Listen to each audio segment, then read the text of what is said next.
तो अब यहाँ पे मैंने कहा कंपोजिट या कंपाउंड इवेंट। अब कॉइन को आप तीन बार थ्रो कर रहे हो और वो कहते हैं टू हेड्स। अब तो टू हेड के तो तीन केसेस हो गए भाई। आप कहोगे head head tail, head tail head, tail head head. तो इसका मतलब कंपोजिट या कंपाउंड यानी एक से ज्यादा इवेंट पॉसिबल है। Is that clear? चलिए अगला श्योर इवेंट। श्योर इवेंट कौन सा? आना ही आना है, तो डाउट ही नहीं है। That's known as a sure event. और आप देखोगे सर जो श्योर इवेंट है आपकी, उसकी प्रोबेबिलिटी पॉसिबिलिटी की बात करोगे टोटल होगी, प्रोबेबिलिटी 1 होगी उसकी श्योर इवेंट की। Is that clear? जैसे मैं आपसे कहूं, आपको पता नहीं होगा, एक मैजिक कर सकता हूं मैं डाई को रोल करूंगा और एक से लेकर 6 तक नंबर आएगा। हंस पड़े ना आप, नहीं रोक पाए ना कि सर क्या मजाक चल रहा है। पहले तो बड़े ध्यान से सुन रहे थे, आपने कहा मैजिक है तो हम भी सुन रहे थे, बड़े क्या मैजिक है, हम सुने बड़े ध्यान से। तो सर ये तो मैजिक हमारे अंदर भी है, डाई को रोल करेंगे तो 1 से 6 आएगा ही, because it is sure event. तो श्योर इवेंट का जो होना ही होना है। ठीक है जी। इम्पॉसिबल इवेंट, पहला हो गया श्योर इवेंट जो होना ही होना है, अगला हो गया इम्पॉसिबल इवेंट जो पॉसिबल ही नहीं। डाई को रोल कर रहे हो आप, सिंगल डाई को 7 कहां से लगे जाओगे? इम्पॉसिबल। ठीक है जी। तो इम्पॉसिबल इवेंट का मतलब जो पॉसिबल नहीं है। कंप्लीमेंट इवेंट, कंप्लीमेंट इवेंट का मतलब होता है उसके अलावा। जैसे जैसे मैं बात करता हूं यहाँ पे 3 हेड्स की, तो ये बात हो गई 3 हेड्स की। ठीक है जी। तो अगर मैं कहता हूं 3 हेड्स नॉट यानी कंप्लीमेंट, तो इसका मतलब उसके अलावा बाकी सब। कंप्लीमेंट का तो उसके अलावा। आपकी क्लास को पढ़ रहा हूं, तो मैं अगर बोलता हूं कि कॉम्प्लीमेंट ऑफ अंकुश, तो यानी आप सारे हो गए बाकी इसको छोड़ के। Is that clear? अगर मैं बोलता हूं कि कॉम्प्लीमेंट ऋषित, तो ऋषित को छोड़ के बाकी सारे हो गए। तो कॉम्प्लीमेंट इवेंट का मतलब जिस इवेंट की बात करें उसके अलावा कॉम्प्लीमेंट इवेंट। ठीक हो गया? अब अगला A and B event. A and B event. ठीक है जी। चलिए जी। आप बताइए सर, आप 11th क्लास के स्टूडेंट हो या मेरे स्टूडेंट हो? दोनों ही सर, कैसे मना कर दूं, तो फंस जाऊंगा। तो मीन्स ए एंड बी, जब कोई चीज दोनों इवेंट एक साथ हो रहे। अरे बात सुनिए, जैसे मैंने कहा king of red colour, king भी हो और रेड कलर भी हो, तो दो पॉसिबिलिटी है ना, हार्ट और डायमंड। वो किंग भी है और रेड भी है। तो ए एंड बी जब दो इवेंट एक साथ हो रहे हैं, कॉमन हो रहे हैं। अब इसमें सब चैप्टर पूरा काम आएगा, पीछे परमुटेशन कॉम्बिनेशन पूरा काम आएगा इस चैप्टर में। ए और बी, या तो ए इवेंट होगा या बी होगा या दोनों, दोनों भी हो सकते हैं।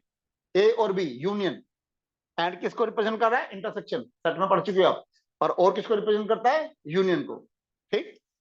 ए बट नॉट बी, या ए तो है लेकिन बी नहीं है। ये सब कुछ सेट में पढ़ा चुका हूं सर आपको। ये ए और ये बी, तो जब ए और बी, तो आप कह रहे हो ए है लेकिन बी नहीं, यानी दिस वन। आया समझ में? फिर इसी तरह से अगर हम बोलते हैं बी बट नॉट ए, तो वो ये हो जाएगा कि बी तो है लेकिन ए नहीं। ठीक है जी। म्यूचुअली एक्सक्लूसिव इवेंट यानी disjoint event. Mutual exclusive disjoint event का मतलब है when two events can not occur at a same time, जब दो इवेंट आपके एक साथ नहीं आ सकते। आप मेरी बात को समझ रहे हो? तो that will B disjoint mutually exclusive event. अब मान लीजिए हम ये बोलें कि एक student 11th class and 12th class, तो हमने कहा नहीं सर पॉसिबल नहीं है, 11th में तो 12th में नहीं हो सकता, 12th में तो 11th में नहीं हो सकता। Disjoint. Mutually exclusive and exhaustive event. अब म्यूचुअल एक्सक्लूसिव में कहा कि दोनों में कुछ कॉमन नहीं आ रहा। अब एग्जॉस्टिव, एग्जॉस्टिव का मतलब टोटल होता है। एग्जॉस्टिव का मतलब टोटल होता है। तो हमने कहा ए है और बी है, उनमें कॉमन कुछ नहीं है, लेकिन ए और बी के अलावा और कोई सी भी नहीं है, वही है बस, उनके अलावा कोई एलिमेंट ही नहीं है। समझाता हूं, समझाता हूं। जैसे मान लो मैंने कहा, चलो मैंने कहा बड़े आप लोगों ने पढ़ाई कर ली, थोड़ा फिजिकल भी आप तंदुरुस्त होने चाहिए। मैंने कहा कल संडे है, चलो पूरे स्काईलाइन टूर को बुला रहे हैं और आपकी दौड़ लगवाते हैं, देखते हैं कौन जीतता है। तो ये क्या हुआ? म्यूचुअल एक्सक्लूसिव इवेंट, कि भाई आप सारे दौड़ोगे आप, तो जीतेगा तो कोई एक। तो अगर मान लीजिए 1 मिनट के लिए अगर अंकुश राठौड़ जीत गया, तो आप लोग नहीं जीत रहे। ऋषित जीत गया तो बाकी नहीं जीत रहे। ठीक है जी। मान्या जीत गई तो बाकी हार गए। तो म्यूचुअली एक्सक्लूसिव है, लेकिन एग्जॉस्टिव नहीं हो आप लोग। क्यों? अरे भाई 11th की मैथ्स के अलावा बाकी स्टूडेंट तो दौड़ेंगे, वो भी तो जीत सकते हैं, या आप ही जीतोगे? बात आ रही है सुनने? यानी आपका केस म्यूचुअल एक्सक्लूसिव है, या आप में से कोई एक जीता तो दूसरा नहीं जीतता, बट नॉट एग्जॉस्टिव, क्योंकि आपके अलावा और क्लासेस भी दौड़ रही है। बात समझ आ रही है? लेकिन मैंने कहा नहीं जी कल आपको ही बुला रहा हूँ, इतनी सरदर्दी नहीं ले सकता, कल आप ही को बुला रहा हूँ और आप ही दौड़ोगे और देखते हैं कौन जीतता है। Now it is mutually exclusive and exhaustive कि आप में से कोई एक जीत रहा है तो दूसरा नहीं जीत सकता, लेकिन अब आप में से तो कोई जीतेगा ही क्योंकि आउटसाइडर कोई नहीं है, आपके अलावा और कोई नहीं। आया समझ difference? That is mutually exclusive and exhaustive. Non mutually exclusive या कंपैटिबल इवेंट, एक दूसरे के नाम अल्टरनेट नाम जरूर ध्यान रखना sir. Non mutually exclusive and compatible event, जब दो इवेंट एक साथ हो सकते हैं, जैसे आपने कहा कि दो इवेंट एक साथ हो सकते हैं, सेक्टर पढ़ा जो हमने, ठीक। एग्जॉस्टिव इवेंट टोटल पॉसिबिलिटीज, पूरा सैंपल स्पेस है, जो यूनिवर्स लिखते थे ना पैसे, पूरा यूनिवर्स एग्जॉस्टिव टोटल सैंपल, ठीक हो गया। चलिए जी, अब एक एक करके थोड़ा सा डिस्कस करिए मैंने ये सारी बातें। जैसे मैंने बोला नॉन म्यूचुअल एक्सक्लूसिव, यानी दो इवेंट आपको एक साथ होते हुए नजर यहाँ पर आ रहे हैं, ठीक। अब मैंने क्या कहा, इंटरसेक्शन, इंटरसेक्शन सेट में पढ़ चुके हैं, वही सर सेम है जेरोक्स। इंटरसेक्शन, जब आपका ये जो कॉमन पोर्शन है ए और बी में, दैट्स नोन एज इंटरसेक्शन। ये कॉमन पोर्शन ए में भी है और ये कॉमन पोर्शन बी के अंदर भी है। जैसे अगर मैं बात करता हूं 11th की बात कर रहा हूं, जैसे मान लीजिए, और मैंने कहा 11th में, भैया 11th में ये मैथ्स के स्टूडेंट्स हैं और ये अकाउंट्स के स्टूडेंट है, तो ये क्या दिख रहा है, ये वो स्टूडेंट है जो ना केवल मैथ्स में है बट आल्सो अकाउंट्स, दोनों में है। Is that clear? तो that is you can say known as non mutually exclusive, जब दो इवेंट एक साथ हो सकते हैं, तो जो एक साथ हो रहे हैं दैट्स नोन एज इंटरसेक्शन। क्या बोलते हैं? इंटरसेक्शन, ठीक हो गया। तो अब जब हम बात करते हैं probability of A intersection B की, probability of A intersection B, ठीक है जी, तो हमारा प्रोबेबिलिटी का फॉर्मूला क्या था, फेवरेबल अपॉन टोटल, लॉजिक दिया मैंने उसका पूरा। तो अब टोटल तो वही सैंपल स्पेस ही है सर, तो मैंने कह दिया सर सैंपल स्पेस, ठीक है जी। और फेवरेबल एलिमेंट क्या है, एन ए इंटरसेक्शन बी, कि ए इंटरसेक्शन बी में जितने नंबर ऑफ एलिमेंट हैं, टोटल सैंपल स्पेस में जितने एलिमेंट है। Is that clear? तो that will be your probability. तो आप ये देखेंगे सेट में और इसमें डिफरेंस यही देखने को मिलेगा, सेट में आप यहाँ पे एन लिख के छोड़ देते थे, अब आप total sample space number of element से डिवाइड करा देंगे, तो यहां पर एन की जगह क्या रिप्लेस हो जाएगा, प्रोबेबिलिटी, क्योंकि आपने टोटल से क्या कर दिया, डिवाइड कर दिया। Is that clear? चलिए अब जरा देखिए सर, इसमें कहा सर आपको सैंपल स्पेस दे दिया 1 2 3 4 5 6 7 8, ए दे दिया 1 5 7 8, बी दे दिया 2 5 6 7 8। अब वो कह रहा है जी हमें प्रोबेबिलिटी निकालनी है ए एंड बी की। तो अब सबसे पहले हम यहाँ पे करेंगे क्या सर, ए एंड बी के अंदर जो कॉमन एलिमेंट्स हैं सर वो निकाल लेंगे। ए 1 5 7 8 2 5 6 7 8, तो कॉमन एलिमेंट क्या नजर आ रहे हैं हमें सर, 5 7 8। Is that clear? तो टोटल नंबर एलिमेंट कितने नजर आ रहे हैं हमें सर, यहाँ पे 3। और सैंपल स्पेस में कितने एलिमेंट है, 1 2 3 4 5 6 7 8। तो यानी कि number of elements common A and में 3, टोटल कितना 8, यानी प्रोबेबिलिटी हो गई 3/8। It's very easy. तो यानी कि प्रोबेबिलिटी शुरू से ढंग से पढ़ते रहेंगे तो बहुत अच्छा लगेगा, मजा भी आएगा, और लास्ट में हम टिपिकल केस भी कर जाएंगे आराम से। अब देखिए sir, A but not B, अभी थोड़ी देर पहले मैंने आपको डिस्क्राइब करा, इसका मतलब क्या है सर, यहां पर आपका ए तो है लेकिन बी से थोड़ी सी एलर्जी है, बी को इंक्लूड नहीं करा सर यहाँ पे, ठीक हो गया। चलिए जी, तो अब इसकी प्रोबेबिलिटी अगर हम निकालते हैं, probability A intersection B not, ठीक है जी। तो अब जरा ध्यान करिए, अब इसके अंदर कहानी क्या होगी, N A intersection B not upon total number of sample space में कितने एलिमेंट्स हैं, ठीक हो गया। अब सर ये हमारा क्या होता था, ध्यान करिए, N A minus N A intersection B, यही होता था, डिवाइड बाय सैंपल स्पेस के नंबर ऑफ यूनिट्स, ठीक। अब N A upon N S कर सकता हूं, माइनस जो कॉमन है उसको भी डिवाइड कर सकता हूं अलग से। आप ध्यान करिए, इसलिए क्या बना, प्रोबेबिलिटी ऑफ ए, ये क्या बना, probability of A intersection B. तो प्रोबेबिलिटी ऑफ ए में से आप ए इंटरसेक्शन बी घटा देंगे तो यू विल गेट द, तो आप ध्यान करिए, आपका ये फॉर्मूला था सेट में, तो इसकी जगह क्या हो गया, पी हो गया, बाकी सारा सेम है। तो यू हैव ए लॉजिक कि ऐसा क्यों हो रहा है, क्योंकि आप नंबर ऑफ एलिमेंट जो टोटल है उससे आप सैंपल स्पेस में उससे डिवाइड कर रहे हो। इज दैट क्लियर, सुनाई बात, गुड। देखिए अब उसने find the probability of A but not B, तो अब जरा देखिए, अब हमने कहा ए बट नॉट बी, अब यहां पे हमारा बहुत सारे तरीके हैं सर। तो अब हमने कहा यहाँ पे A but not B, A but not B, तो ए में से बी के एलिमेंट को हटा दूं, एक तरीका तो ये भी है। तो चलिए जी, ए में से बी के एलिमेंट को हटा रहा हूं, सेट पढ़ रखा है सर हमने, 2 नहीं है, 5 है, हट गया सर, 7 है, हट गया सर, 8 है, हट गया सर। कितना बचा? एक एलिमेंट, एक एलिमेंट बचा। तो इसका मतलब ये हमारे नंबर ऑफ एलिमेंट बचे एक। ठीक है जी। तो probability A intersection B not एक केस है। सैंपल स्पेस में देखिए सर कितने केस हैं? 8 है। 8 1/8। बढ़िया सर, आया समझ? तो ये वो हमारा सेट वाला तरीका। कौन सा तरीका हुआ? सेट वाला। अब प्रोबेबिलिटी में एक और दूसरा तरीका जो मैंने अभी कराया आपको, क्या? Probability of A minus probability of A intersection B, यही कराया। ए में कितने एलिमेंट है sir? 4, 4/8। Total sample space element है 8 माइनस ए इंटरसेक्शन बी।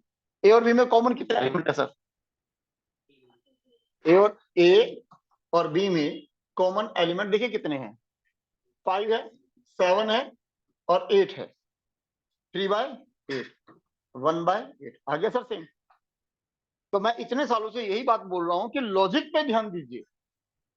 पता नहीं कितने वे तो आप खुद निकाल दोगे, और लर्न करोगे तो बस वही दिमाग में रहेगा, और समझोगे तो पता नहीं एक ही चीज को अलग अलग तरीकों से निकालोगे और answer will be remaining same. अब इसी प्रकार से बी बट नॉट ए की कहानी हो जाएगी सर। तो वो क्या हो जाएगी? Probability B minus probability of intersection B, same वही लॉजिक। ठीक है जी। अब प्रोबेबिलिटी यहाँ पे सेम, दोनों तरीके अल्टरनेट अवेलेबल है। जैसे आप करना चाहो ये क्वेश्चन अब आप अपने आप अटेम्प्ट कर सकते हो। अब complement of an event, complement का मतलब क्या बताया मैंने? उसके अलावा, ये मतलब बताया मैंने आपको, जरा देखिए सर। मैंने कहा उसके अलावा, तो मैंने कहा सपोज करो probability of A not, right? तो ये क्या होगा सर? अपॉन में सैंपल स्पेस, ये लॉजिक दिया सर मैंने। अब ए नोट की कहानी क्या होगी सर? सैंपल स्पेस में से जो ए के एलिमेंट है उसे हटा दीजिए, यही तो होगा। अपॉन में सैंपल स्पेस, अलग अलग करूंगा तो 1 माइनस प्रोबेबिलिटी ऑफ ए, ध्यान से देख लीजिए। प्रोबेबिलिटी ऑफ ए नोट क्या आ गया? 1 माइनस प्रोबेबिलिटी ऑफ ए। तो ये हमेशा टोटल प्रोबेबिलिटी कितनी होती है? 1 होती है। तो अब अगर मान लीजिए इसका कोई क्वेश्चन करते हैं तो वो इसी बेसिस पे सॉल्व हो जाएगा कि 1 में से प्रोबेबिलिटी ए उसकी माइनस कर दीजिए, जैसे अब उसने कहा यहाँ पे ए नॉट निकालना है। अब ए की कितनी है? 1 5 7 8, कितने? 4 पॉसिबिलिटीज। ठीक है जी। तो अब हमने कहा ठीक है जी, तो probability of A not 1 minus probability of ए।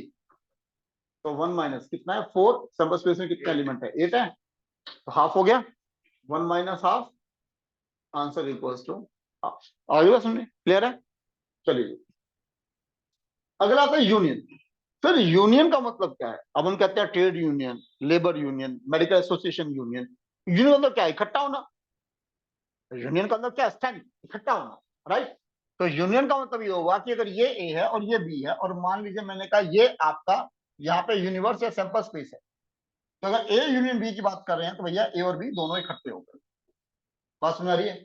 लेकिन एक बात बताइए, मैं अगर यहाँ पे 11th के मैथ्स के अंदर मैं कहता हूँ 30 स्टूडेंट्स हैं, 11th के अकाउंट्स के अंदर मैं कहता हूँ 25 स्टूडेंट्स हैं, मैं इन दोनों को इकट्ठा करता हूं तो क्या 55 होंगे?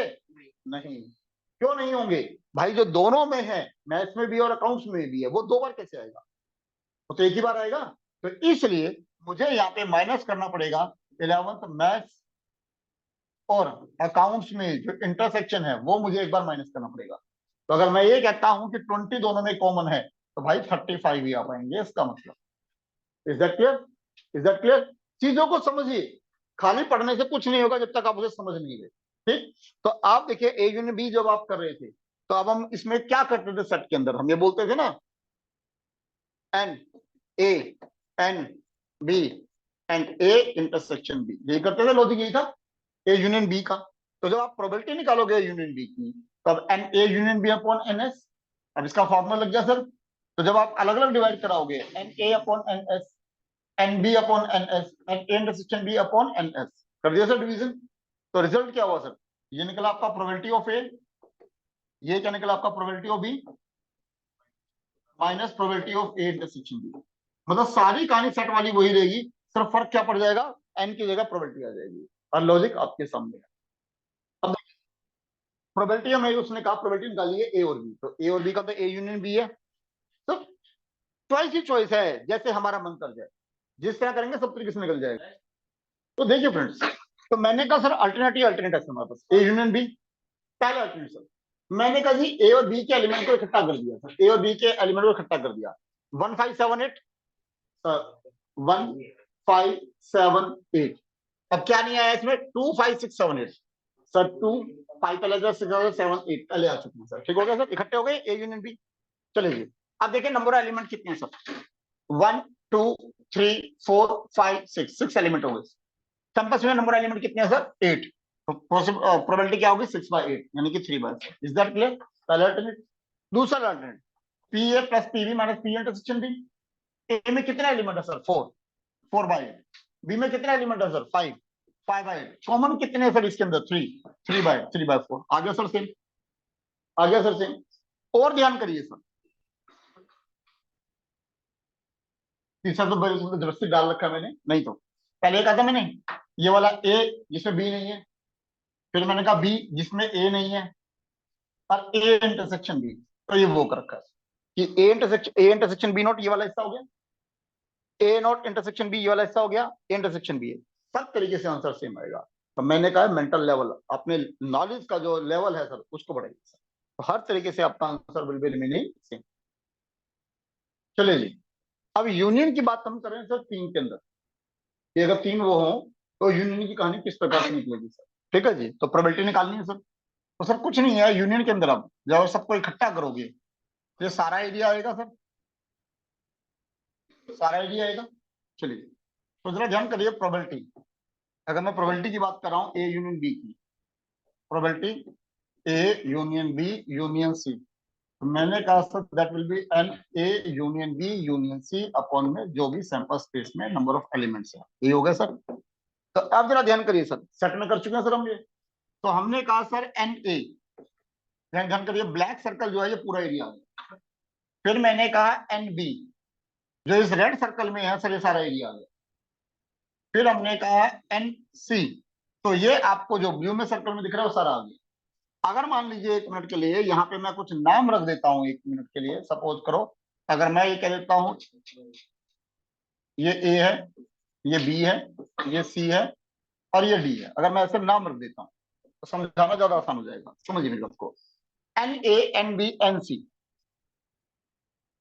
एन ए में आपका ए डी बी आ चुका है, ए डी बी आ चुका है, तो दिमाग लगाना सर। तो एक कोने में लिख रहा हूं सर ए डी बी, ये आ चुका है।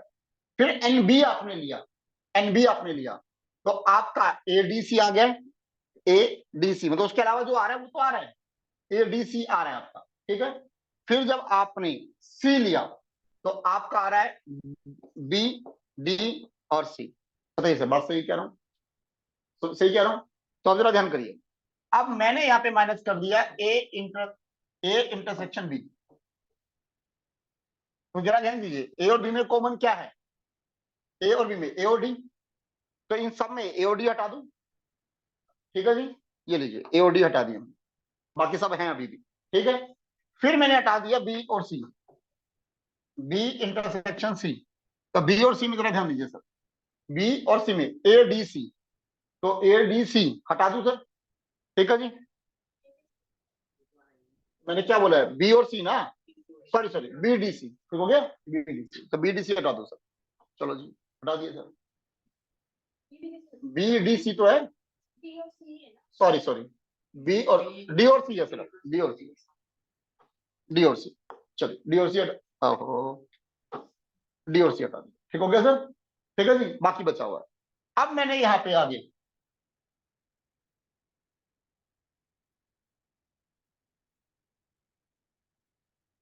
अब मैंने यहाँ पे हटा दिया सर आगे ए इंटरसेक्शन सी। ठीक है जी, तो अब ए और सी में देखिए, ए और सी, ए और सी। ठीक है जी, कितना आ रहा है डी और बी, तो डी और बी हटा दिया जी, डी और बी हटा दिया। आप मेरी बात को समझ रहे हो? तो अब हो क्या रहा है, जब आपने ये हटाया तो प्रॉब्लम ये आ रही है कि आपका ए बी सी, यानी ए बच गया, बी बच गया और सी बच गया, कहीं डी है यहाँ, तो डी गायब हो गया, डी एक बार भी नहीं बचा। आराम से देख लो, जब आपने ये करा तो बचा क्या है, ए बच गया, देखो फाइनली ए बचा है इस हमारे पास एक बार, सर बी हमारे पास एक बार है, सी हमारे पास एक बार है, लेकिन डी तो है ही नहीं।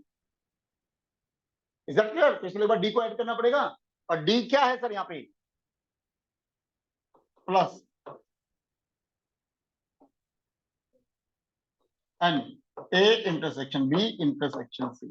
बोलिए सर, आती है बात समझ में? लॉजिक ये सेट में करा चुका हूं मैं इसे आपको ऑलरेडी। ठीक हो गया? नीचे ठीक है, रिजल्ट वही बन गया sir, probability of A plus probability of B plus probability of C minus probability of A intersection B minus probability of B intersection C minus probability of A intersection C plus probability of A intersection B intersection C. ठीक हो गया sir? ठीक है जी। तो ये तीन के केसेस में मैंने प्रोबेबिलिटी का आपको फॉर्मूला निकाल के दिखाया। चलिए जी, सेट का सर डी मॉर्गन्स लॉ फिर से रिपीट सर। अब वो कह रहा है इधर ए नॉट और बी नॉट। सर पूरे लॉजिक से कराया था आपको कि अगर हम बात करें प्रोबेबिलिटी भैया तो ए ना हो या बी ना हो, तो अब ये कहानी क्या sir, N A not union B not upon sample space. अब सर ये क्या था आपका टोटल में से, तो हम यहाँ बात कर रहे होते थे सैंपल स्पेस में से, इसका अपोजिट घटा देते थे, यानी सैंपल स्पेस में से N A intersection B upon N S, result N S upon N S one हो गया, minus probability of A intersection B. आ रही बात सुनने? Is that clear? सिंपल है बिल्कुल। तो ध्यान करिए, उसने कहा या तो ए ना हो या बी ना हो। Is that clear? थोड़ा सा इस बात को समझने की कोशिश करिए। ये आपके पास पूरा सैंपल स्पेस है, तो मैंने कहा ए ना हो या बी ना हो। अगर ए ना हो, ए ना हो तो इसका मतलब क्या है सर, बाकी सारा हो सकता है, ए ना हो, ये देखो ये हो सकता है। फिर कहता है या बी ना हो, तो बी ना हो उसके अलावा हो सकता है सर, अब बी ना हो। आ रही बात सुनिए, तो इन दोनों को जोड़ता हूं तो एक इंटरसेक्शन बी तो बचता है, तो पूरे में से मैं ए इंटरसेक्शन बी को हटा दूं तो I will get the answer. तो इसलिए टोटल क्या होता है, वन होता है, तो वन में से मैंने प्रोबेबिलिटी ऑफ इंटरसेक्शन बी हटा दी सर। आ रही बात सुनने? क्लियर है?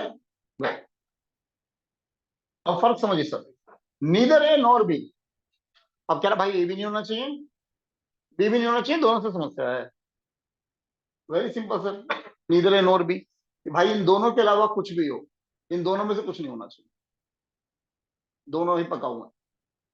सारी बात सुनिए, अब ये बच गया वो क्या है, ए यूनियन बी। ठीक है ना? तो तरीका सर, मैंने कहा प्रोबेबिलिटी ए भी ना हो एंड बी भी ना हो, कहानी and A not intersection B not upon में N S. Set sir, A भी ना हो बी भी ना हो, सैंपल स्पेस में से ए यूनियन बी दोनों को हटा दिया, ये लॉजिक गिरा आपके सामने, अपॉन एन एस। तो कितना हो गया, one minus probability A union B. तो मैं वैसे अपने लाइफ में आप लोग कहता है रट्टा मारने के लिए, सिर्फ ध्यान रखने के लिए बता रहा हूं कि अगर इंटरसेक्शन है तो वन माइनस यूनियन हो जाएगा, और अगर यूनियन है तो इंटरसेक्शन हो जाएगा। लेकिन फिर भी मैं कहूंगा लॉजिक पे ध्यान दीजिए सर। ऑपरेशन ऑफ फ्लो जो आपको सेट में नजर आते थे वही सारे कॉपी पेस्ट है सर। फर्क क्या हुआ, एन होता था या प्रोबेबिलिटी? तो एन की जगह पी है। आपको पता है sir A union B same होता है, equal A union B equal to B union. तो सेट में भी होता है तो प्रोबेबिलिटी में भी इक्वल है। A intersection B intersection A के इक्वल होता है तो सर प्रोबेबिलिटी में भी है। लेकिन लेकिन मैं बहुत बड़ी सॉरी बोल रहा हूं, स्टार्टिंग में जब कई बार कुछ बताया जाता है तो वो पार्शियल ट्रू होता है। तो जैसे मैं कह रहा हूं ना, कोई इंटरसेक्शन बी और बी इंटरसेक्शन एक ही बात है, ये हमेशा ट्रू नहीं होगा, एक जगह पे ये फॉल्स भी हो जाएगा।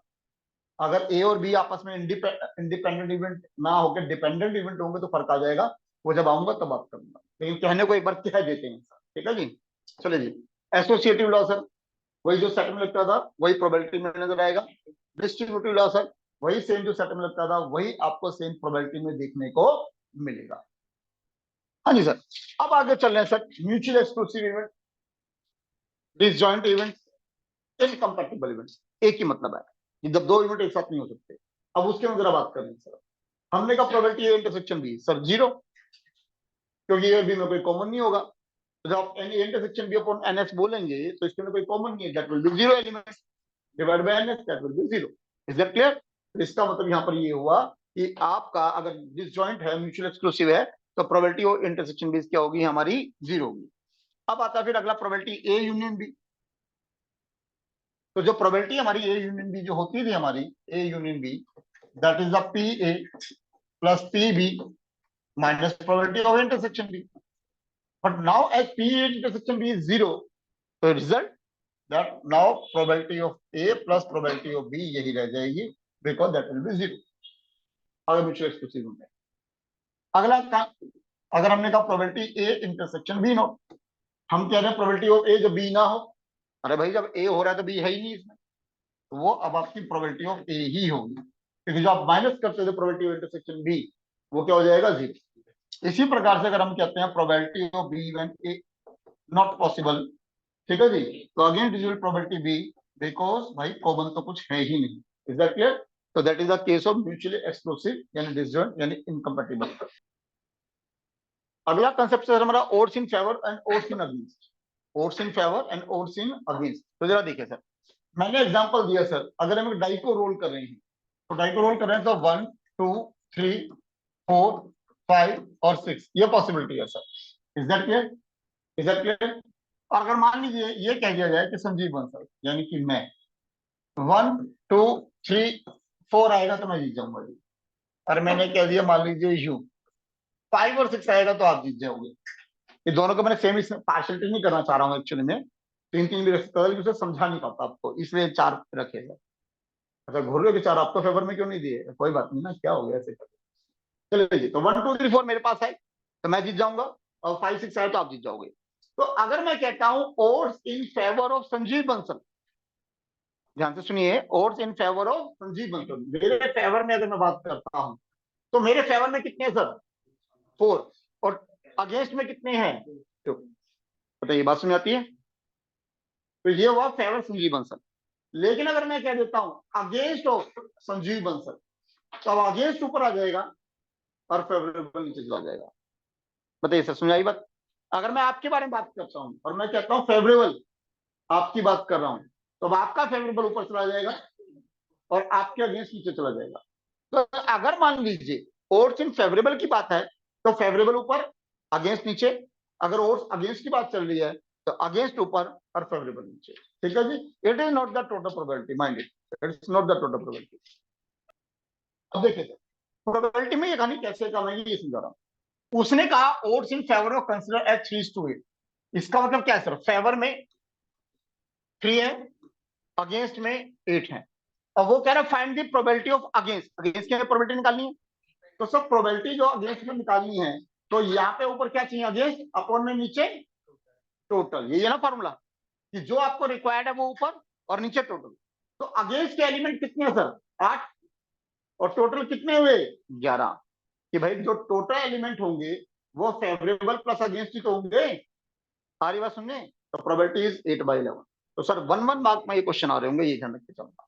तो अगर मान लीजिए यहाँ पर ये प्रोबेबिलिटी फेवर में मांग लेता, फेवर में मांग लेता प्रोबेबिलिटी फेवर की, तो सर फेवर के केस कितने हैं सर, ओड्स इन, यहाँ पे फेवर में सर हमारे 3 है, 3/11।